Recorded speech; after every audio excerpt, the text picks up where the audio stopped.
right. Well, welcome everyone. Do we want to, Colleen, do we want to go ahead and get started? Or do we want to wait just a minute for people to? It's up to you guys. It's a little bit after the hour, so up to you. All right, we'll wait just a couple minutes. I think that it looked like maybe some people might still be joining. So we'll just kind of roll with it for another minute or two, and I'll smell my candle and hopefully stop sneezing. And Now you're making me want to smell. I have a candle nearby. I want to smell my candle now. Let's see if I Maybe can it's what find we it. should start out with. Is We anybody can who all happens that we can everyone who all happens just to get a have candles candle. around should light it. I'm a candle fiend. Great. I also realized that I didn't off the order, so I'm blowing it. It's late. All right. Well, I will go ahead and get us started then. So welcome everyone who's here to our presentation, Mindfulness in the Workplace. It is great to have you here. I am Dr. Lori Soli, and my very esteemed co-presenters, I will let them introduce themselves, and then did we want to try to have people bring themselves into the circle and introduce themselves, guys? I think that was what we were going Yeah, to do. that's in Okay, our second slide there too. Yeah. perfect. I'm going to go ahead and I'm going to move to that slide then, just so that we can see what it is. But then actually, in order for people to see one another, I think I need to stop sharing or nobody actually goes on camera. So, all right. But you guys go ahead and then move into the rest. Okay. Yeah. So I am Sarah Kraus. I just got married, so my new name is fresh. I am in the master's program. I'm about halfway in right now. And I'm Kelsey Kozlowski, and I'm also in the master's program for clinical mental health counseling, and I'm very new to it. But I am really passionate about mindfulness. I teach yoga, and I've just always had a really strong interest in this personally, so that is why I'm here, and I'm very glad to be here. My name's Therese. I love mindfulness activities. I meditate on the daily and I practice yoga all of the time. So this is right up my alley and I'm excited to learn more about how to use this in a workplace. Thank you.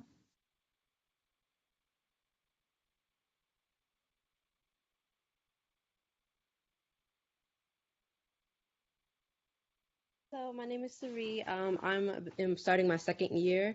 Um, yeah, I think I just started my second year. So therefore, I think mindfulness, what I'm really looking forward to, I work at a treatment center. So therefore, we work a lot on different ways of self-love, self-care. So therefore, I'm looking definitely to see how I can incorporate that.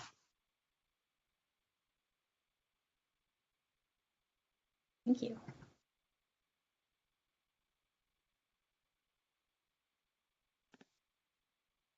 Hi, I'm Natasha.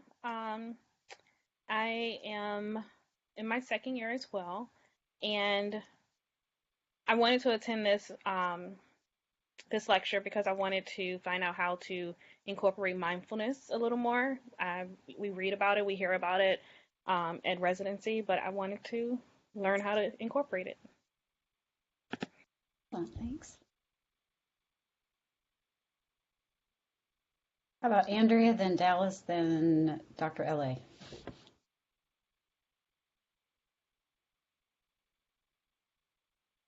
Sorry, my audio was off. Hi, I'm Andrea. I'm really looking forward to presentation because mindfulness is like, I don't want to call it a hot topic lately, but I think it's becoming more popular, and I think that's really cool. So I'm looking forward to everything. Thanks, Andrea. Sorry I butchered your name first time.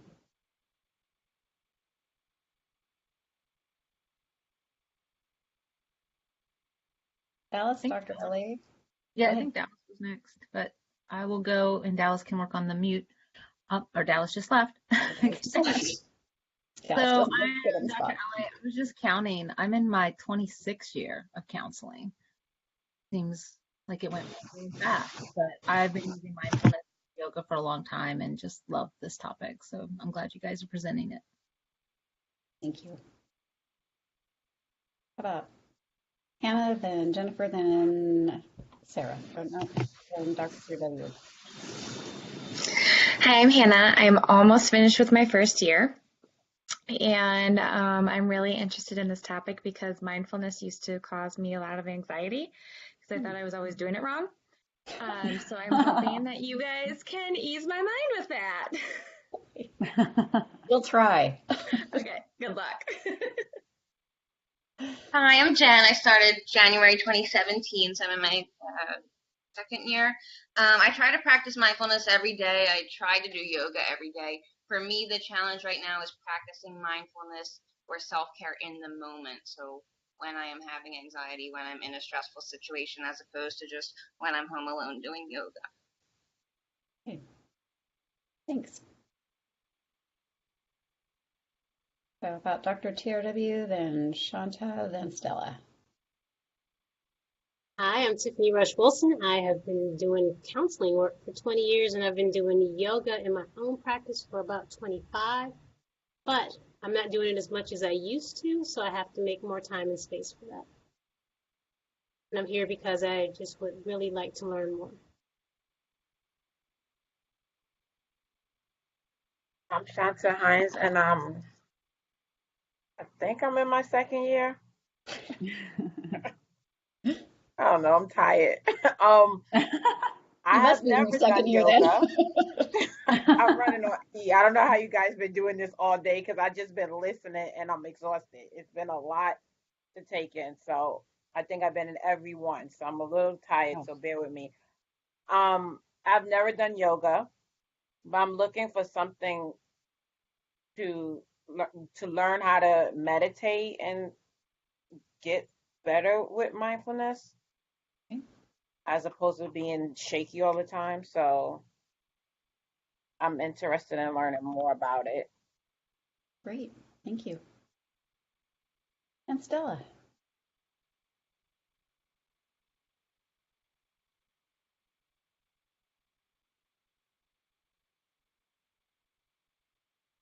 We can't hear you, Stella. I don't know if you can do, maybe hit the space bar. Sometimes that will unmute you. Looks like she's unmuted, so. All right. Well, Stella, if you can put your voice to us later, that's great. If not, then that's okay too. Okay. So our objectives for this evening are to understand what mindfulness is and is not, to understand the personal and professional benefits to mindfulness, and learn ways to incorporate mindfulness activities into our work life, but also just our lives. And it sounds from what everybody has said, like a lot of people do it, but it does sound like there's some misconceptions around it. It cracks me up. I'm having anxiety about not being mindful. It's like, yep. That resonated with me a little bit though. So we'll hopefully this will be able to make a dent in that and provide you with some maybe just different perceptions of looking at mindfulness. Hi, everyone. Yeah, I was going to say that I really appreciate that a lot of you said that you try to be mindful but struggle a little bit with it. I'm one of those people that I can do it really, really well when I'm focused on it and I'm home alone in a quiet space. But if I try to do it when I am really stressed or feeling anxious, it's kind of hard. So hopefully you guys will find some good tips out of our presentation. We have a couple questions that you guys are welcome to respond to now as I ask them, or you can just think about them throughout the presentation. So I can't quite see all of it on there, but I can pull it up on here. So my first one is, what are benefits of mindfulness for an individual and for the workplace? And then what are some things that you can do at work to demonstrate mindfulness?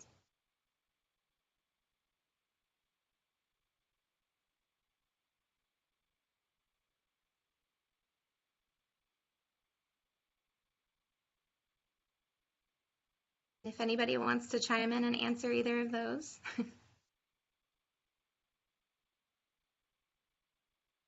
Maybe that's what we're here to learn. Yeah, that's okay. If no one wants to answer that, that's fine. We'll touch base on them again in the end. So I would say obvious benefits of mindfulness are to improve your mood and relax you, which would increase worker productivity in the workplace and make you a more effective counselor. Good. I would also argue that mindfulness allows you to have a better understanding of yourself in the moment.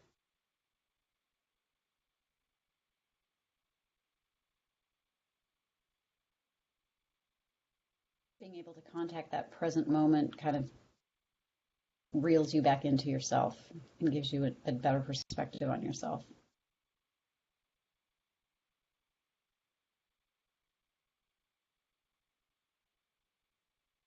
I'll just share. For me, I used to be really good at mindfulness, and then I mean, like most of you, I've kind of have gone through phases, but I found after a really challenging spring, I really had to reassess like what it was, because something just wasn't working for me. And what I realized is that as little time as I had to take the time and make the time for a practice of mindfulness that benefited me, because without it, I was becoming less functional at everything else that I did. So for me, it's like a life grounder for me. And I can skip it for a week, but I've got to come back to it. And I had to figure out how I could do that and also adjust it so that, like, I think that I'm like, what can I do at work to demonstrate mindfulness? I think that one of the things that I had to do before I could even do that was to let myself off the hook from mindfulness has to look like an hour, and it has to look like yoga, and it has to look like this, and it has to look like that. Some days some days I have 5 minutes, but I can have 5 minutes. Some days I have more than 5 minutes. Sometimes I have half an hour or 45 minutes. But to be okay with whatever that is, letting it be that. I'm just going to throw that in. I would also like to chime in about like my personal experience. So I, for my full-time job right now, I'm a second grade teacher and have been for the past 4 years. This is my 5th year. And I can tell you a very big shift. Like before I was a normal practitioner of yoga, and then also after I got my certification to be a teacher to teach yoga, that really drastically affected me and my ability to be mindful at work. I used to, in my first couple of years teaching, I felt super overwhelmed, a million things in my head all the time. All the conversations with the kids, I feel like my mind was always somewhere else. I was thinking about the next thing I needed to do, or, etc. And I feel like after I was exposed to yoga, which is very connected to mindfulness, I noticed a very big shift in just my ability to actually be present with like the student in front of me and what they needed, even if it was just the most simple thing of them like telling me about their like cool toy that they got, like little things like that where I was actually with them and being mindful of the moment in front of me. So that was really, it's been powerful for me. And I still have to, like you said, Dr. Soli, I also like here and there kind of fall off, and I'm like, okay, I need to reassess what this is going to look like depending on the day and the time and how much time you have. But it's been really powerful for me.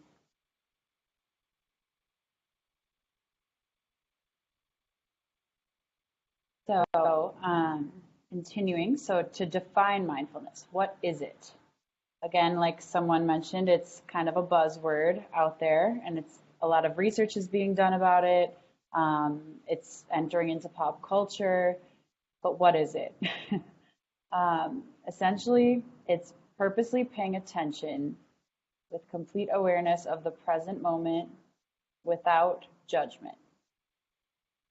Without judgment is one of the really important things. And a quote that I really found powerful is that the present moment includes everything happening around you, inside and outside, such as body sensations, thoughts, emotions, feelings, and environment. Being non-judgmental means maintaining an attitude of acceptance, compassion, and curiosity toward whatever is happening. So that's including negative emotions. Like, I think people get the idea that, oh, if you're mindful, you're going to be zen all the time. That's not true. Like, you're still going to feel normal emotions, but there's a mindful way to feel some anger or even some anxiety or whatever maybe negative emotion you're feeling mindfully. And then there's another way to feel it where you get wrapped up in it, which we're going to talk about next.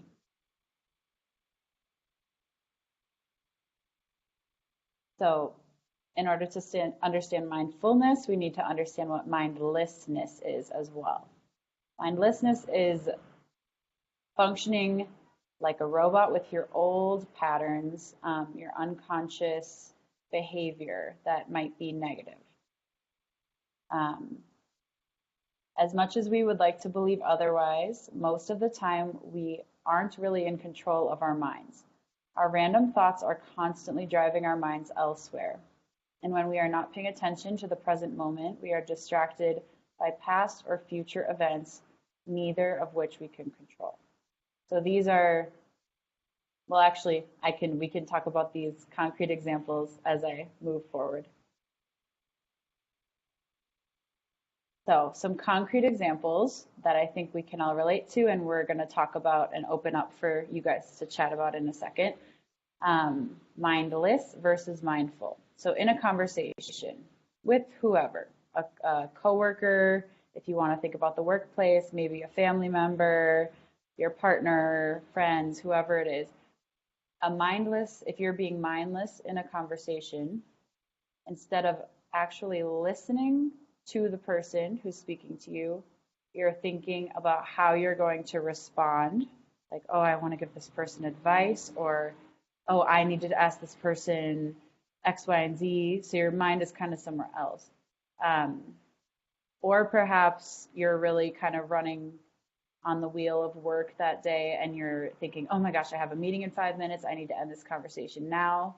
So that's kind of when you already hit the like pause button and you're really not listening. You're kind of blocking the person out and you're not truly mindfully with them in the conversation. Your mind has gone to the future, I think is most common in conversation. In contrast, mindful, if you're being mindful in a conversation, you're actively listening and you're giving 100% of your attention to the speaker. You're paying close attention to their eyes, their body language, their facial expression, and the message that they're sending. You're really there with them, fully listening, attentively listening. Your mind is not thinking about the past. Your mind is not thinking about what you need to do next, your grocery list, your next tasks for work. You're with that person in that moment. So what are our thoughts about this? Like, maybe we could speak about times you've been on the receiving end of this, about maybe you have some friends or coworkers that tend to listen kind of mindlessly, or in contrast, maybe you are lucky enough to have some people who you do feel are mindful. What are our thoughts on this? Or maybe our personal experiences, confessions about us being mindless, kind of opening up the floor to anyone who wants to share.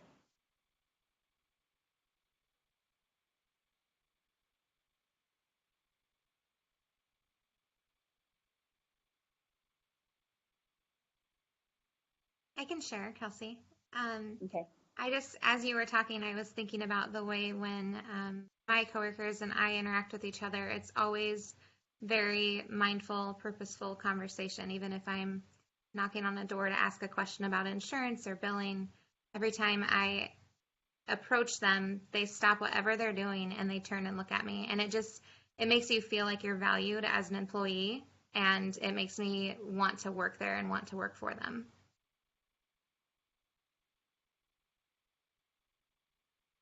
Anyone else have anything?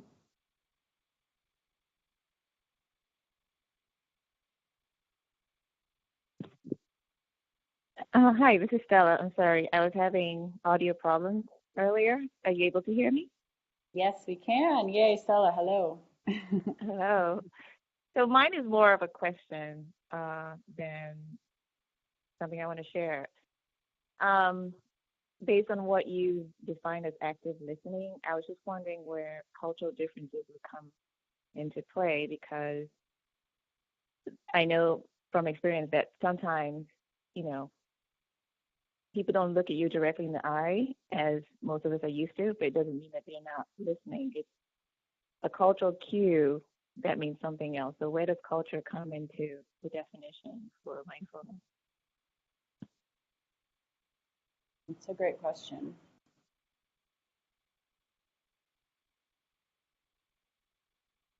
Does anyone else have thoughts on that, on the cultural differences of listening behaviors and what active listening might look like in different cultures?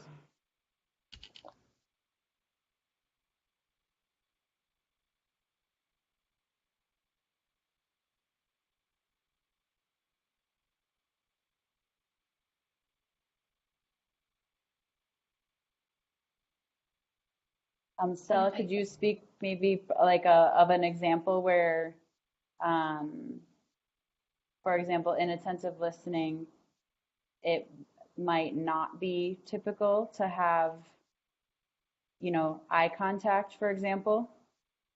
Were you thinking of a specific experience you've had, maybe? I remember in a previous job where it was a healthcare environment, and we had a family that was talking to a team.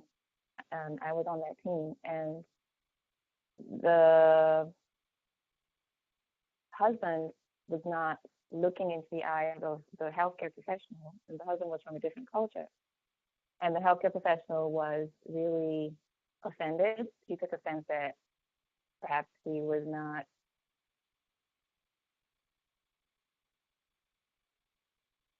in his culture. You're actually saying you're giving respect to somebody who you deem to be more knowledgeable about a particular subject area. So by him not looking directly into her eyes, he was giving her respect, but you know, based on her culture, the healthcare professional, you know, interpreted it differently, you know. So that would be my example. Yeah.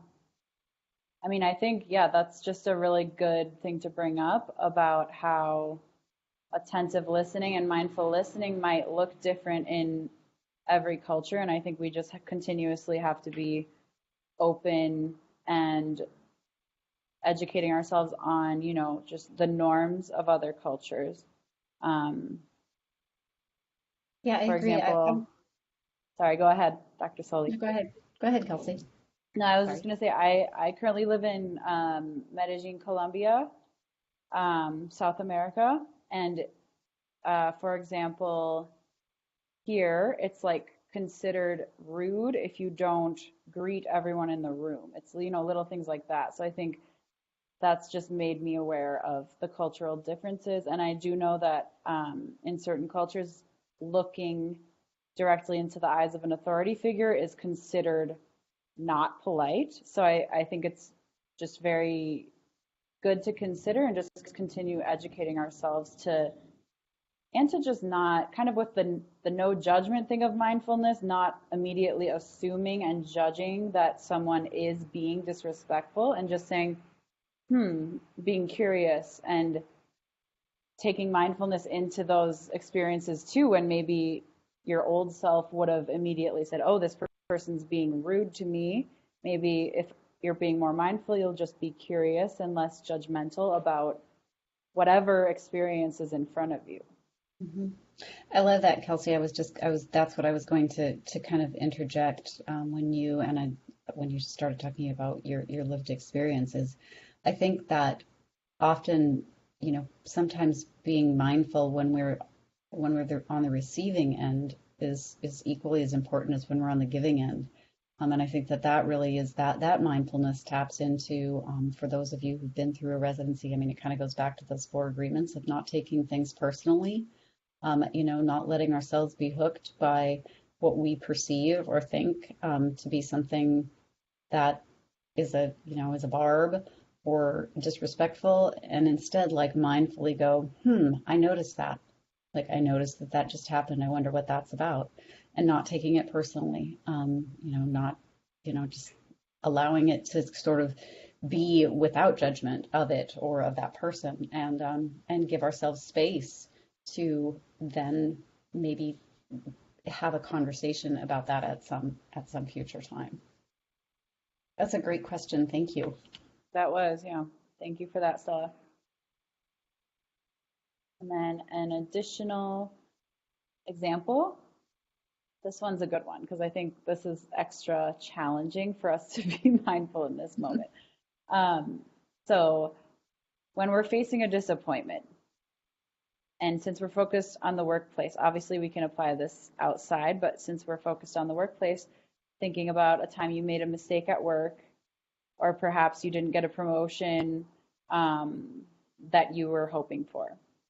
So a mindless reaction to this might be getting into some judgmental thought patterns like, I'm so stupid, how could I have done that? Or how could I have let that happen? And getting caught up in your emotions and letting it affect your productivity at work.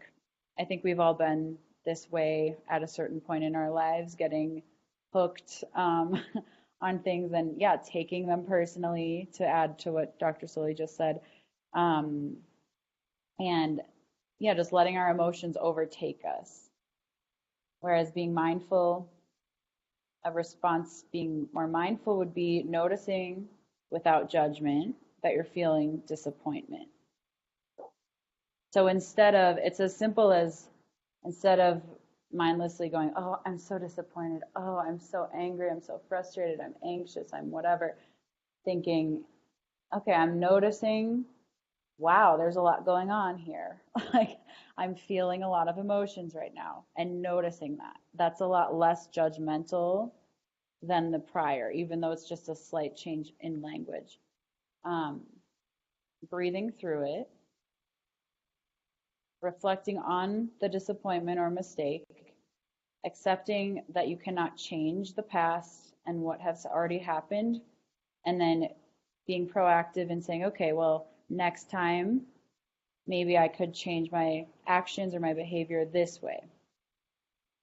Accepting the feeling and the disappointment without judgment, and with that awareness that I mentioned of what you're feeling. Oh, wow, okay, I'm feeling really angry. Oh, wow, I'm feeling an emotion of anxiety. And then also being compassionate towards yourself. So if anyone has anything to add to this, how might that resonate with you? If there's a concrete example, or in general, if anyone wants to chime in, please join. And I think it makes it a lot better if we have some discussions, if anyone has anything to share. If not, no worries.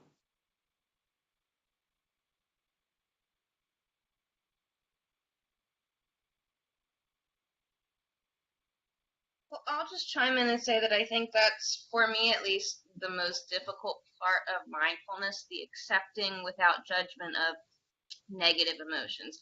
It's a lot easier for me to be mindful and aware of what I'm feeling when what I'm feeling is happiness and peace and all those good ones that you like to feel. But sitting there and saying, I am angry or I am sad, and I'm not going to try to change that. I'm just going to sit with that. That's hard for me personally.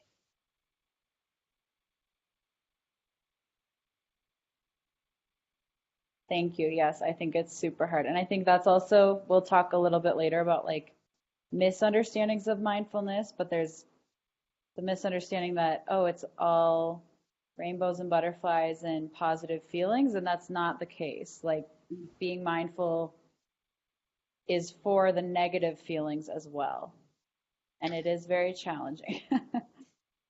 And I would say that I think And I've actually had conversations here with at least a couple people on this call about, I think oftentimes for people in helping professions, but also just in general, anybody who struggles with any degree of perfectionism, I think really struggles sometimes with being mindful because we tend to pack around a lot of self-shame and self-blame. And so combating that with mindfulness instead of that sort of automatic reaction that we may have been, carting around for years and years and years, it takes a long time to whittle away the auto response, and put in compassion for self, and that's a mindful intervention. And this is one of those things, this takes practice, and I don't know if I've ever shared it with any of you, but I love the saying, it's like practice makes perfect. There's no such thing. Sorry, like newsflash. Like perfect is an illusion. Like practice makes better. Like we get better at things and then we slip and then we get better at them again. And hopefully we just continue to get better and better and better. But to aim at perfection is a fool's errand and it's not necessarily mindful. So.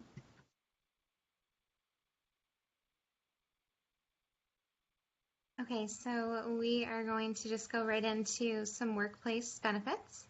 Some of the things, one of the most important things I think is that it increases productivity, and it also improves your relationships between yourself and your coworkers, yourself and your supervisors. All of those relationships get a little bit better when everyone is practicing being mindful with each other and with themselves. The next thing is that it decreases errors and mistakes from occurring. The main reason that it does this is because we make a lot of mistakes when we are multitasking constantly. A lot of times at work, at least I know I am usually multitasking different jobs. So I'll be working on typing something. At the same time, I'm reading something on a different screen. I might be helping a customer or I'm answering a phone, and I'm trying to do all of those things at once. But I notice that if I focus really hard on just doing the one task, then I do it really well, and I don't have to go back and check for errors that I've made. The next benefit is that it enhances your ability to cope with the stresses and the strains of a workplace.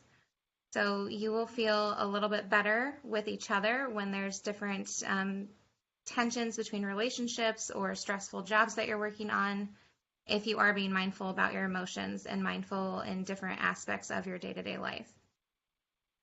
And then the final thing is that it reduces the intention of job turnover and it increases your attitudes about work. So in this study that I cited here, it was just talking about the way that these employers who had their employees practice mindfulness, they did these trainings on mindfulness for their employees. And as they did these trainings, they found that they had less and less job turnover, and people were rating that they really liked their jobs and they really liked who they were working for. And I thought that was just so cool because a lot of people feel like, if you're valued at work and you're doing a good job and you're being who you are at work and being mindful of yourself, it feels good to like what you're doing. And I think that's one of the best benefits that you can get from mindfulness.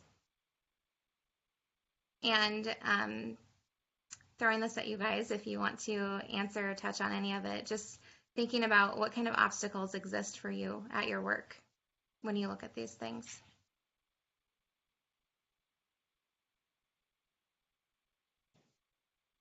Well, I think for me, I don't have the quote typical job since I'm a stay-at-home mom and I take care of my nephew during the day.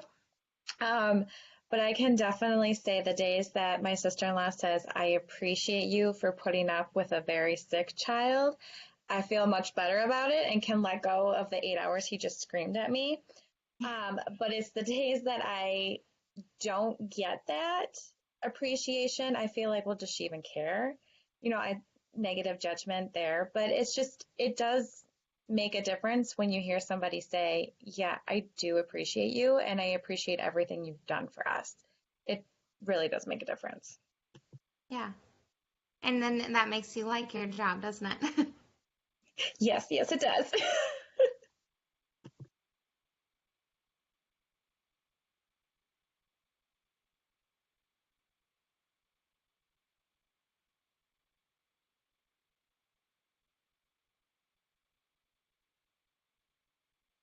I can move on to the personal benefits, which are for sure tied to the workplace benefits. For an individual, using mindfulness is correlated with a higher level of health and well-being and lower stress, higher levels of empathy and lower levels of aggression, feeling a lot more focused and energized. And another that I think is really beautiful is just being more resilient when you're facing stressors and challenges in life, which we obviously all face. And that I think goes back to the negative emotions, right? Being able to deal with those in a more healthy way and a non-judgmental way, being accepting and compassionate, and then also just moving forward from them and not just ruminating and turning it over and over, which is the mindless type of reaction. So given these and everything that Sarah just mentioned, we'd like to open it up to discuss how might your intentional mindfulness practice impact your work and personal relationships. So you might want to mention specifically at work or even familial relationships, partnerships, relationships with your kids if you have kids, etc. Who would like to share anything that they're thinking?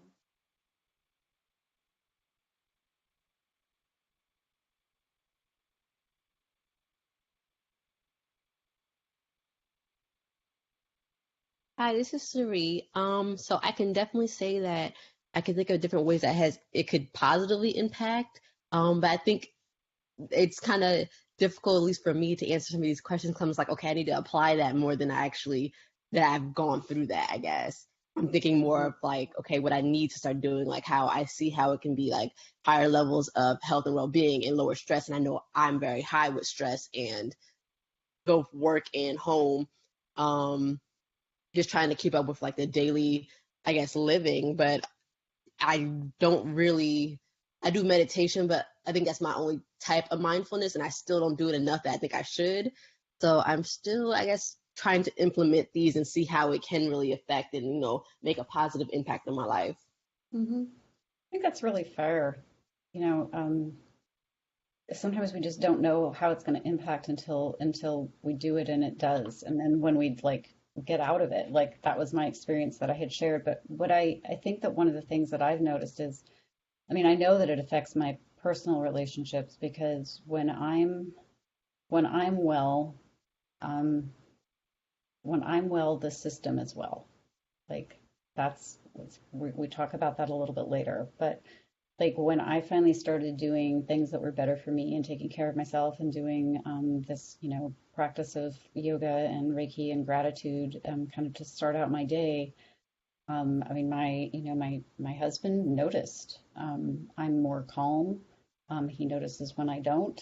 He tries to remind me, when I say I'm going out to do this now, he's like, good, go. And not like a good go, like really like supportive good go. Like, don't get me wrong.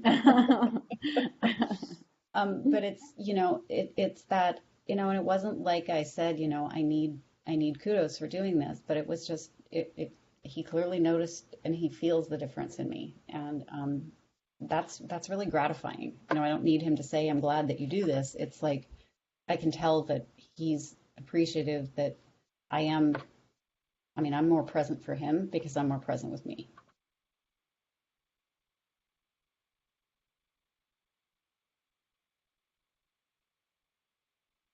Did anybody else want to share?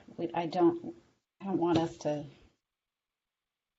Okay, so, well, moving us kind of forward and being mindful of the time, I did just want to kind of briefly touch upon, I'm going to call them some myth busters.